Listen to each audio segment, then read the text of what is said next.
समुच्चय बोधक शब्द। समुच्चय बोधक शब्द वे कहलाते हैं जो दो शब्दों, दो उपवाक्यों या दो वाक्यों को जोड़ते हैं। ऐसे शब्दों को समुच्चय बोधक शब्द कहते हैं। उदाहरण देखिए, दिनेश और महेश कल मेरे घर आए थे। यहाँ पर दिनेश और महेश, इन दोनों को जोड़ने वाला शब्द क्या है? और। तो यहाँ पर इस और शब्द ने दोनों को, शब्दों को जोड़ा है, दो शब्दों को। दूसरा वाक्य देखें, तुमने बहुत मेहनत की लेकिन सफल न हो सके। यहाँ पर ये लेकिन शब्द दो वाक्यों को जोड़ रहा है। आपने बहुत मेहनत की, एक वाक्य हुआ, लेकिन सफल न हो सके, दूसरे वाक्य को जोड़ रहा है। और तीसरा वाक्य लें, आशना कल आई और आज चली गई। अब ये यहाँ पर भी दो वाक्यों को जोड़ रहा है।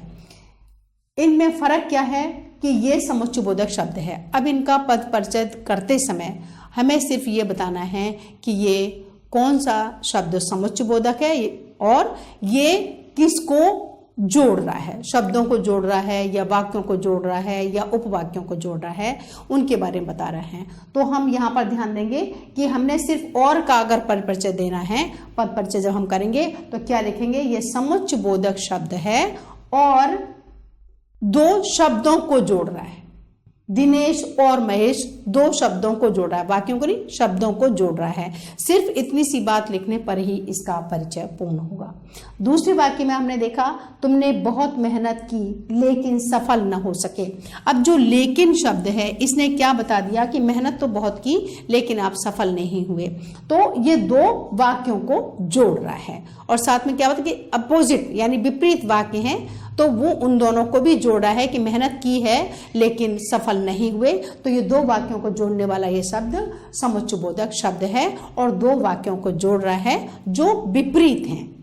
व्यधिकरण है, उसमें विपरीत शब्द हैं, लेकिन उनके दोनों को जोड़कर ये जोड़ने वाला ये शब्द है लेकिन। तो हम लेकिन लिखेंगे और लिखेंगे समुच्चय बोधक शब्द है और दो वाक्यों को जोड़ रहा है।